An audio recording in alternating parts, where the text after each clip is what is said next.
But didn't they make them out of rope? Wasn't that like a thing? And like a towel rolled around it? No, I saw Fifi's made out of gloves. Gloves. It's Yep. gloves with like a bunch of lotion. You'd see people walking to the bathroom with like a box of black gloves that they had taken from a Over their guard. shoulder. Yeah, like nonchalant, like this was okay. Don't worry, girl. They ain't talking about you. Welcome to Fifi world. I'm so glad we started. That's the show. Great. And welcome to Uncarcerated. I'm Leigh Scott. I'm Kevin Scott. And we're back. Unbelievable. Unbelievable. So much has happened in the year hiatus we took. Yeah. We are like the Game of Thrones of podcasts. You have to we're GTA 6 of podcasts. People already forgot. Just never gonna come out. But to be fair, both of us have been super busy. But we're back. We're gonna start doing some more shows regularly, and this all will live on our new website, uncarcerated.org. So there'll be a place for you to find it and for you to find other creators that are justice impacted, find their blogs, articles, artwork. But yeah, we didn't intend to take a year off. We talked about doing the show a lot. We just couldn't get on the same page. And it wasn't for lack of effort in our lives. We've been super busy. So I thought we would kind of hit the reset button today, just the two of us, and talk a little bit about what this last year has been like in the sphere of the work we do, and a little bit of what's to come for this show and for some of the things we've been working on. How have you been? It is actually, as you were talking, I was thinking about like what actually has happened like in the last year, and it is a wild amount of stuff. Honestly, there's been like a tremendous amount of work stuff, even just like personal life stuff. Uh, a wild evolution, honestly, but cool stuff. Wow, yeah. So I guess work wise, Yeah, I think that's a good place to start. I do want to say that this is the hardest time. Both Kevin and I work in the field of social work, advocacy, activism, social change, and it's the hardest time to do this work and also the most necessary time to be doing this work. Yeah, we're up against a lot. It does feel like each morning I am going to wake up and I'm going to swim against the stream all day long. It's like how it feels. It's definitely like it's a grind. There's friction, but also beautiful things happening within that, super necessary and wonderful. Like there is headway happening. There are many positive things.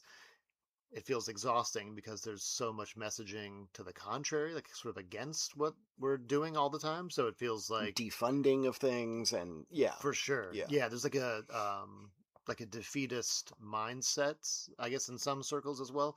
So yeah, you're sort of like fighting a practical battle, just sort of like resources in the day to day, the nuts and bolts, and also there's like a mental and emotional I don't know if it's if it's really a war, but there's some sort of like element of like the mental and emotional part that's exhausting to work against too. What is the why for you? Like, you got into this because you are formerly incarcerated, you're a justice impacted person. I don't think you really knew the places this would take you, and your career I've watched it just since we've known each other. Like blossom and all these amazing projects and conferences and studies. You've changed a lot of lives. You guys at Community Spring have given out over $1 million for just income. But what is the end goal? Like, why do you do this? Because you don't know how to do anything else. Yeah, I mean, it's this or Arby's. That's it. I mean, a lot of it is. I mean, I think my own experience. It was, it was so transformative and like really lit this fire within me that has not gone out. Of like, I really want to fight against this apparatus, these systems that are harming so many people. That just feels like so alive and present still. Of like, I feel compelled to do these things. I want to do these things. Fuck them. I want to work against them on some level. And then like separately, like just another huge why is just seeing the impact right before our eyes. I think that we have like this sort of privilege of working in like I'm not really a huge fan of like the front lines, but like we are working with people every day. And so like seeing the real world impact of the things that are happening is like really, it's hard to like walk away from that. Like I know this to be um, life altering work that we are involved in. I see the positive impacts, and that can be like very small. It can be just the light in somebody's eyes. It can be a smile. It can be like somebody warming up. It can be somebody like, oh, I got this money and now I got a bike. I was able to get a house, like things like that. Like I think just the impacts are like hard to ignore. It's hard to ignore. It's very human. It's very regular. It's beautiful. It seems so obvious to us, from going through prison, now coming out on the other side and doing the work we do. So much of what we do is either advocating for less people to be arrested and end up there, better conditions inside, more programs, and then how do we support people as they come home, rehumanize, destigmatize. We touch on a lot of these spaces in the work that we do, and it seems so obvious to us that we should not send this many people to prison. We should not be caging people. We should be treating them better, and we should support them and give them opportunities that they deserve when they come home. It seems obvious to us, and yet so many of the conversations we have are about people who don't think of it that way, that it isn't obvious to them. Well, why is that? Is it just it's ingrained in us that, like, the police and a cage is the answer to everything? There can't be another way. I mean, like we were just talking about this morning. I mean, because the U.S. is such a juggernaut of incarceration, it is just sort of baked into the cake. Like this is just how we do business. Like the solution to social problems is a cage. That's not true. However, that is exactly what we double, triple, quadruple down on all the time. There's so much momentum and resource going towards that, despite it being the least effective, most expensive solution to social problems. It's not actually working. However, we have so much of our culture, our effort, our energy, resources directed that way that it's almost unthinkable to not do that for us. I mean, to your point, Florida even more so. Yeah, I saw that our community here, the sheriff's department budget is $42 million a year. Social services was like $2.8 million. It was such a difference. And I said this during the film, and I've said this before, never one time in doing this work, whether it was working at a shelter or a reentry organization or now with, families that are homeless, never one time have I thought, what would make this situation better? Handcuffs in a cage. Never one time. And I've dealt with breaking up fights. I've dealt with people that were escalated, overdoses, addiction, substance use, quote unquote, crimes were happening. And I never thought, I really need to pepper spray this person and lock them away. I've always thought, how do we help this person? What is the next right thing to do? Yeah, it's never been a good call. It's right. 0% of the time. Yeah, I mean, so, yeah, there is a lot of, I think most people don't think it through fully, or they just haven't had personal experience enough to have shifted that way of thinking. I think most people are sort of operating in their day-to-day lives like, yeah, that's what we do. That's how we handle this stuff, without close enough touch to make them reconsider that. And that is the point of this show. That is the why of this show. We want to bring you as many stories of people as we possibly can, the folks that we serve, the folks that we work with, so that we can present to you maybe another way of thinking about these things. Like, how does someone end up in the back of a cop car? How does someone get through the court system and wind up in jail or prison or violate probation? Like, why do these things happen if you have not had these firsthand experiences? Or maybe your only experience with this is like watching Law and Order or one of the 5 million cop shows that's on CBS. If that's your experience, then we encourage you to listen to the show and maybe think about it from another way. So, Kevin, catch us up on everything for the past year with Just Income. I know that the study and the data came back from UPenn. I know that Mm-hmm. you all did a whole nother round of giving out that Skrilla, giving out Skrilla. That's what we call it. Yeah, catch us up. Holy shit. Okay. There's a lot. There's a lot. Okay. So, looking back a year. So, in February or March of 2025, the results were publicly released from our randomized control trial, the study that we did with UPenn. They did a deep dive quantitative and qualitative analysis of our pilot year of giving folks who'd come home from incarceration a guaranteed income for a year. So, spoiler alert, the people that got the money did better than the people that did not get the money.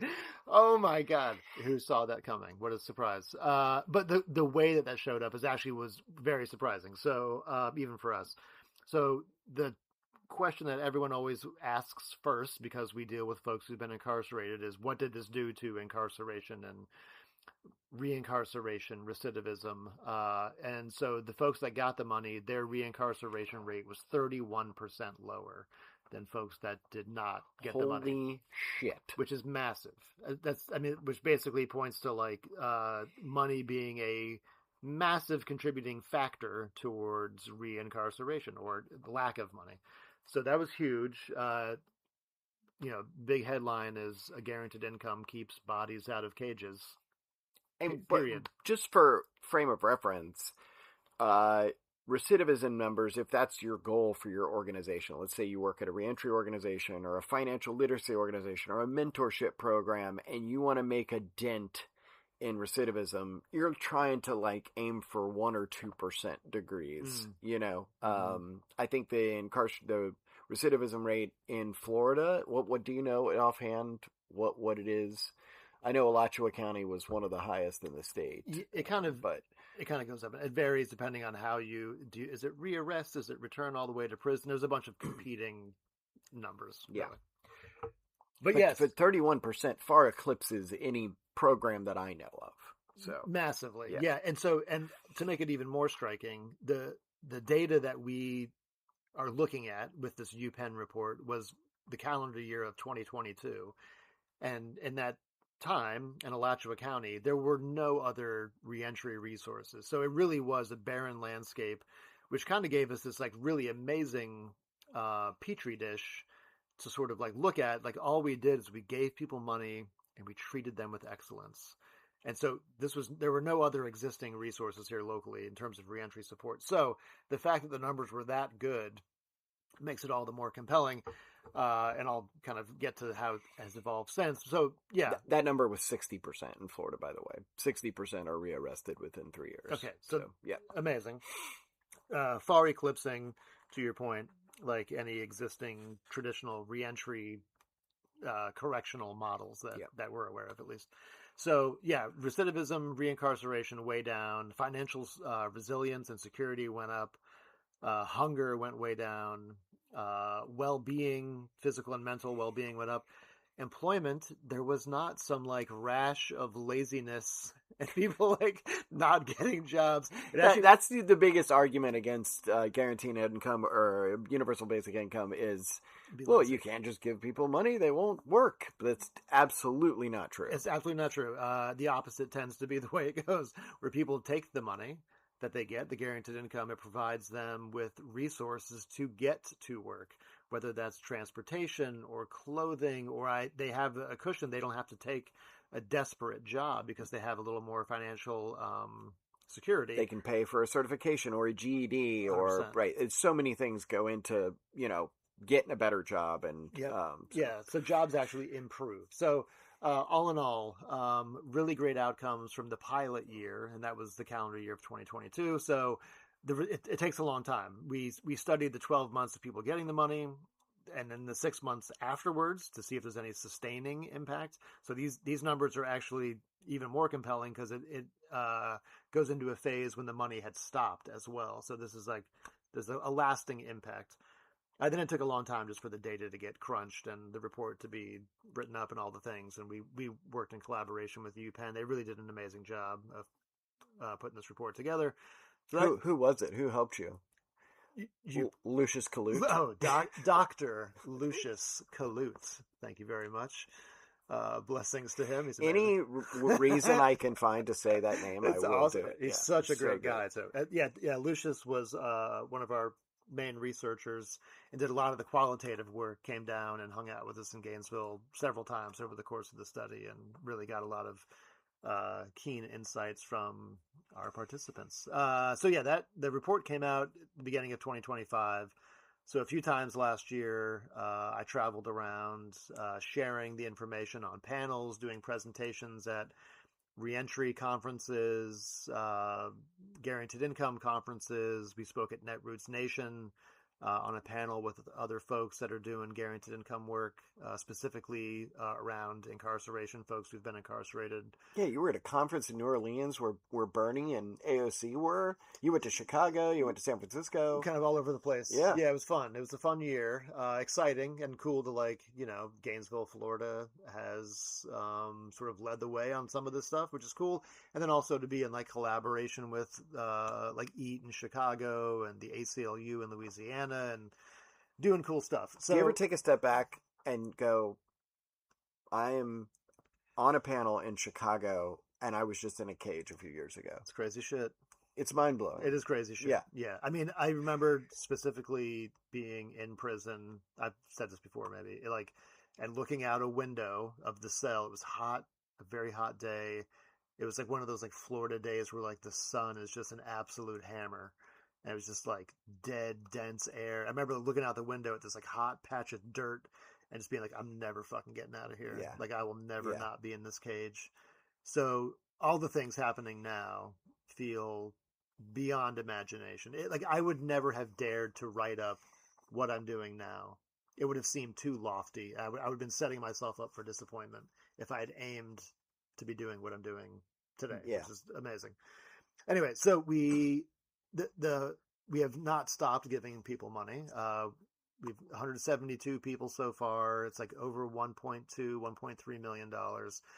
But the genius of our participants is that they have given us feedback on how to make it better or ways to modify, basically. So we are now in our fourth cohort, but between cohorts 2 and 3, we made some big changes, and those started in 2025.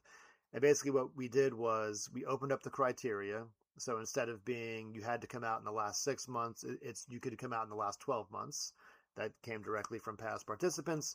And then also we changed the cadence of the payments. Instead of like a monthly disbursement, we now do it in 2 smaller twice a month payments. And that came from past participants. They seem to think that would have a more stabilizing or like smoothing effect as opposed to like, a monthly pop.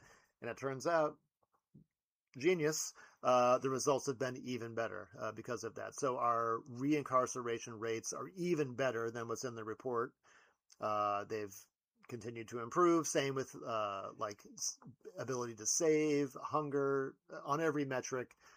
Things are improving, partially because of how we listened to the past participants, and they have modified and steered this, and we're co-designing with people impacted by the justice system. And then also separately, we have continued to work on policy change. There's a reentry organization that exists here now. There's like just more resources. There's more support. The cash, vital. It's got to be there. Super helpful. But when paired with other resources, it goes farther. Yeah, I many years ago when I was on the radio and Gainesville had a kind of a thriving music scene. Somebody told me that you need 4 or 5 elements to make a music scene work. You need the band's a venue, a label, and a radio station. And for a little while, Gainesville had all 4 or 5 of those things, right? And I think about that with the work we do now. You need the advocacy, you need the support systems, you need a few things to work together for folks. It can't just be like, make better choices. Good luck. Yeah. Cage door open. Good luck. Go get him, Tiger. Right. Yeah. Absolutely. So it's been exciting. And yeah, we just launched in January of 2026, our 4th cohort, which is wild. So far, so good. We get immediate anecdotes from people, like how this money showed up, and it's some of the things that you might expect of like, I was able to purchase like transportation, things like that. What I really like hearing, especially from folks now, is like, man, this really took a weight off. I was able to take my wife out for an anniversary meal. I was able to get my kids a present. I was able to take my granddaughter on a vacation. People just like having like this money, like allowing them the option of just doing ordinary things without feeling like they are going to collapse because they are giving themselves some joy. So that's been cool to see folks kind of reporting like how they've used the money for joyful things as well. Yeah, it's the stuff that you can't quantify. Yeah, for Yeah, sure. yeah. It's hard to put like on a graph. Yeah. But yeah. Anyway, how about you? What's up with you? My life has taken a sharp turn in the last year. No. I changed jobs, which was weird, Okay. and maybe we'll do a whole show about that. Mm. But I'm very happy with my new job, which is great. I work with wonderful people. And I was Community Spring nominated me for the 2026 National Represent Justice Fellowship, and I got it. Yeah, and it was the first year that Represent Justice picked two people from the same community, and they picked our good buddy Julius, Amazing. who hopefully is going to join us as a regular on this show as well. So Julius is the community outreach person for Community Spring. He's a good friend of ours. Both of us got nominated. We thought that only one of us would get it. And, we would have to be like super happy for the other person, but also secretly very upset about it. Yep. And we both got it. So him and I have flown back and forth to LA. I'll kind of give you an overview of what Represent Justice is. They're an amazing organization. They've been around for about 5 years. It basically was born out of this film with Michael B. Jordan that was a true story of someone's prison experience. What was the name of that? Just Mercy? Yeah, Just Mercy. Yeah. That's right. Great book, great movie. So the crew that worked on that film, a film usually has about 6 months of promotional shelf life. And they did a screening for President Obama and all sorts of wonderful things. And that group was basically like, how do we keep this going? And so they started this organization that produces original content, but they also pick 8 to 10 formerly incarcerated people a year out of thousands of applicants. And they bring you in, and for a year, they give you every support system possible, a tutor from Sundance, a producer, to take your story and try to ultimately have a policy shift. This year's 4 domains that they were focused on were youth justice, reentry, LGBTQIA, and the prison system, and then alternatives to incarceration. And so they are like kind of the core of what they believe is in narrative change, which is, again, a lot of what this show is about. And so I just got done filming. Kevin helped me. It was great. And so I'm in the editing phase now. In July, we'll have a big red carpet in LA, a big premiere. And then from August to December, we'll be on an impact campaign. The focus of my film is basically how to reduce incarceration at the first responder level. And so we're responding to way too many things with an armed or punitive response than we need to. And so communities around the country have moved to a compassionate arm that can be dispatched through 911 or 988. And that can look like a bunch of different things. It can look like a mobile mental health response team. It can look like something that's run out of the fire department that has a EMT, a social worker, addiction professional. And it's really not just a way to go, okay, we didn't have to arrest you and take you to jail for this like low acuity call, 911 call, but also we were able to do the opposite of that and connect you to the support or resources you need that got you into this mess in the first place. So awesome. Yeah, That's so amazing. Super excited. Yeah, and the name of the film, Uncarcerated. Genius. Yeah, that's right. Branding genius. Genius. That's all. So amazing. Like massive congratulations to you and Julius both. Uh, really cool to see. I mean, I know you guys as people. I see you. I work alongside both of you in different ways, and I see how you guys are in community. So really amazing to see your individual stories will be uplifted, and your visions and your art, your craft will be kind of out there. But then also like really cool, just that's going to be like really shining a light on the amazing stuff happening in Gainesville, Florida. I never thought you would both get it. And I remember when I guess you guys got the news, Julius had like texted everybody like, oh, I got it. And I was like, oh fuck. And then you called me and I couldn't pick up for some reason.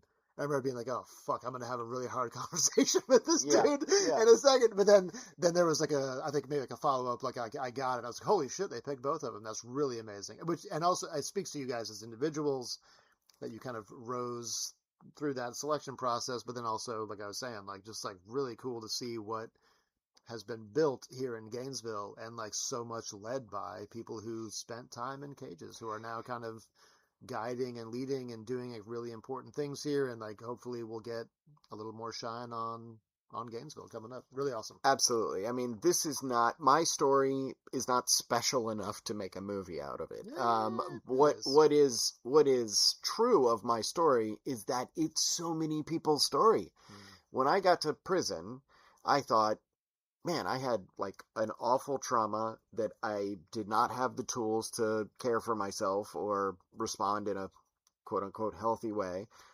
It was met at the hands of the police and a millionaire judge.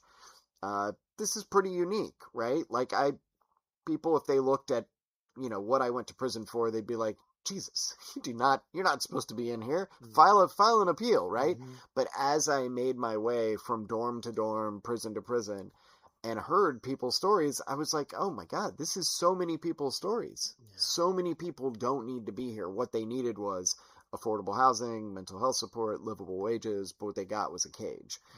And that experience of meeting other people who had a story like mine was what inspired me to start this show, because I was like, people need to hear these stories and see what the through line is Yeah. so that we can, push back on that. I gotta say, Kevin, the uh, process of getting selected for this film and then uh, writing and working on this has been really incredibly healing for me, because when I Mm. first got to LA, I've wanted to be a filmmaker my whole life. Like I grew up wanting to make movies and be on Saturday Night Live, and like that was my goal.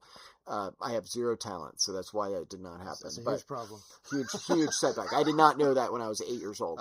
You have to Fair. actually have talent. Uh, But I wanted to do this my whole life, and I get to LA, and we're in our first meeting, and the imposter syndrome kicked in big time. mm, I like heard what my other fellows were working on in their communities and who they were, and I was like, I do not deserve to be here. But mm, as I've made my way through this process, I'm like, oh wait, I actually do belong here. Like we have done some really cool things here in our community, and this is an interesting story, and I have a way to tell it that I think is interesting, and it links up with a policy that I feel very passionately about. So just the process of getting to do this has been really amazing. how do you, are you excited, nervous, the vulnerable part of you, like releasing this into the world? How do you feel about the ensuing actual, like once it's out there? Yeah, I mean, I haven't seen the finished product yet, but I was Mm. thinking about that the other day, that I'm putting my most embarrassing moments on film, and uh, you know, the incidents that got me arrested, the inhaling duster, is such a like weird thing. It's not like I had a DUI or something. It's such a, for me, it's still a very embarrassing thing that I did, and now I've put it on film for a bunch of people who may not have ever had an experience like this, or like don't get why somebody would self-harm like that. And Mm-hmm. so that is it, like I I am a little nervous about what audiences, if I'm in the same room at the same time, like what their reaction will be. And Yeah. for the people, back to the beginning of our conversation, for the people who think, yeah, you definitely deserve to be locked up. Like, that was the only Mm, way you were going to get sober or healthy. Like, you needed handcuffs, you needed to be yeah, good for tased, you. right? Like, so, Congrats.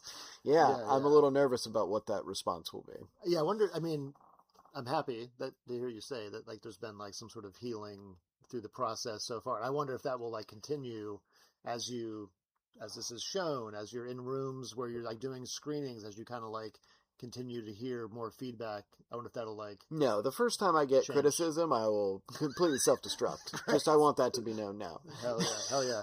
I would love to hear positive reviews only. Yeah, yeah. No, but, I mean, I wonder if like the healing will continue to like evolve, and I'm sure it will over time as you get more like people like will resonate with your story, or you'll make them think about things in a different way. I'm sure you'll hear positive things as you go. So anyway, I'm excited for. I want to see it too. Selfishly, I can't wait to see the end product for you and for Julius. I'm jealous I won't be there for the big screening, but I'm sure I'll be around for seeing this for years to come, which is very exciting and a cool thing to have in the world for you as an individual and just for as an advocacy tool that will live on and on. It's really Yeah, amazing. Cool yeah, as shit. yeah. That's the cool thing about the Community Spring campaigns. As we wrap it up here, Community Spring changed my life. It changed your life. Mm-hmm. The fellowships have all done such interesting, amazing things within the time frame that they had. But what's been crazy is the work that got done 2 years later, Mm. on fair chance hiring, or, the jail phone calls that are free, like whatever that thing was that the seed got planted and some progress maybe got made. Mm-hmm. And this film really is indicative of that, Oh yeah, here we are like 3 years later and we're making a movie about that's so what we crazy. talked about. So It's so wild. Yeah, I mean, things never happen like immediately. Like there's always like some like sort of slow germination process where like the seeds are planted and like yeah, you can actually see the result like 3 years later. It is crazy, but it's really neat to see that like those seeds, the things that we've been working on, all came from people with like direct experience of like yeah, this is being led by people who've been through it in collaboration with people who know how to navigate systems, and the combination's killer. I feel like Community Spring has like really built something extraordinarily special that has continued to evolve over the years, and the impact just keeps expanding and expanding. It's fucking crazy. Yeah, and these films are a part of that. It's like a sprouts of all those things. Yeah, pretty cool. yeah, and I think Community Springs serves as an example. If you're listening to this show, congratulations, you're one of 8 people. But if you're listening to this show, Yeah. uh, and you are in a position to hire someone or rent to someone or give someone an opportunity, Community Spring is the example of, look what happens when you open a door for somebody. Mm, They kick it down. mm, I mean, Community Spring opened its doors. Lindsay and Max took a chance and said, we're going to hire, this motley crew of formerly incarcerated people, and look at the amazing things that happen. mm, That can happen at your job, in your community, in your life as well, if you give 100%. somebody opportunities. Yeah. Yeah, it's cool to see. I mean, honestly, just getting to know people, talking to people, normalizing, humanizing all the things. People will surprise you in a positive way, for real. This has been fun, Kevin. I'm super excited to keep doing this with you and You, talk about all the things. It's like we never left. for real. It's Yeah, like we it's never exciting. I left. feel like it was like sort of maybe like a necessary pause to invest in these things that we had going on in the world. But I'm excited now to sort of pick it back up and have more conversations with people, hear more stories. Every time I talk to somebody, I'm like, God damn, you are so interesting. There's so much cool stuff happening. I'm excited for more, for Yeah, real. we have a lot of stories, and I'm excited that we have a place that everything will live, Mm-hmm. uncarcerated.org. Everything will live there. We're still building it, but it's up, it's live. All the shows will be up there, and if you have a story that you would like to tell, either your personal story or something adjacent to you, if you've been impacted by the justice system, reach out to us, uncarceratedpod@gmail.com. That's uncarceratedpod@gmail.com. And you yourself, if you're a creator, if you have art or something you've written, a poem you've written, and you want to be a creator, your stuff can live on uncarcerated.org too. There's a little button where you can be a creator. excited to like have a hub of creators there. It's not just us who have stories and interesting things to tell. We're here to kind of cultivate that for others as well. So proud of you. You're amazing. Love you. Love you. Okay, bye. Bye.